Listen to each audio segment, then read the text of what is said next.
નમસ્કાર મિત્રો, આજે આપણે જોઈએ છીએ ધી સક્સેસ ના નિયમો. અને એમાં એક વસ્તુ છે કે ધી સિક્રેટ જે બુક આવી ગઈ તેમાં વાત કરેલી છે ધી લો ઓફ એટ્રેક્શનની, એટલે કે આકર્ષણનો નિયમ. તો વિશ્વમાં આકર્ષણનો નિયમ સૌથી જૂનો નિયમ છે, અને જેટલા પણ લોકો સફળતા પામી તે આ નિયમને જાણે છે અને તે આ નિયમ ઉપર કાર્ય કરે છે. આ નિયમની અંદર આપણે કોઈ બી વસ્તુનું વિઝ્યુલાઇઝેશન આપણા મગજમાં કરવાનું હોય છે, અને વિઝ્યુલાઇઝેશન કર્યા પછી તે જ વસ્તુ આપણે રિપીટ મોડમાં વિચારવાની હોય છે. રાતે સુતા વખતે તો સબકોન્શિયસ માઇન્ડની બારી ખુલ્લી હોય છે, અને સવાર જાગ્યા પછી 5 મિનિટ માટે આપણા સબકોન્શિયસ માઇન્ડની બારી ખુલ્લી હોય છે. તે ટાઈમમાં આપણે આપણો વિચાર નાખવાનો હોય છે. તમારા રોમે રોમ, તમારી સેકન્ડે સેકન્ડ, તમારા દિવસની દરેક મિનિટ તમને વિચાર માઇન્ડમાં હોવો જોઈએ, અને જરા બી શંકા તમારા વિચાર પર તમને ના હોવી જોઈએ. તો જ આ નિયમ પોસિબલ બનશે. આ નિયમમાં કેટલીક ખાસિયતો છે, અને તમે આ નિયમ ફોલો કરવા માટે ઘણી બધી ટેકનિક ઉપયોગ કરી શકો છો.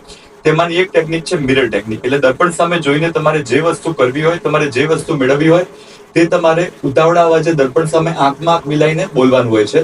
આવી પ્રેક્ટિસ તમારે સતત 7 દિવસ કરવાની હોય છે, અને તમારે બિલીવ કરવાનું હોય છે કે જે વસ્તુ તમે મેળવવા માંગો છો તે વસ્તુ તમને ઓલરેડી મળી ચૂકી છે. તેના પછી તમારી ફિલિંગ કેવી છે, તો આ વસ્તુ તમને યુનિવર્સ રિવોર્ડ રૂપે આપવા માંગશે. જો તમે કોઈ વસ્તુ વિચારશો કે મારે આ ગાડી મેળવવી છે, તો તમને લેકિંગની ભાવના આવશે. મેળવવી છે નહીં, તમે ગાડી મેળવ્યા પછી તમારી ફિલિંગ શું હશે, તો તમને એ વસ્તુ અચૂક રૂપે મળીને રહેશે.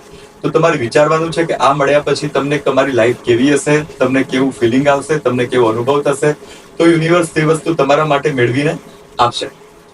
આની અંદર જરા બી સેલ્ફ ડાઉટ ના હોવો જોઈએ, જરા બી આપણને ખુદ પર શંકા ના હોવી જોઈએ. શંકા હોય તો આ વસ્તુ મેળવવામાં તકલીફ થશે. યુનિવર્સને મિક્સ સિગ્નલ આપણા તરફથી જશે. તો જે બી વસ્તુ તમે મેળવવા માંગો તેના સ્ટ્રોંગ સિગ્નલ, તે વસ્તુ તમને મળી ગઈ છે તેવી ફિલિંગ તમારી યુનિવર્સમાં નાખવાની છે, અને તે જ તમારે વિચારવાનું છે. જ્યારે તમારી ફિલિંગ ને ઇન્ટેન્સિટી બંને એક લેવલ પર જશે, તો આ યુનિવર્સ તમને તે વસ્તુ અચૂક રૂપે અપાવીને જ રહેશે. નમસ્કાર મિત્રો, મળીએ છીએ આપણે નેક્સ્ટ વિડીયોમાં.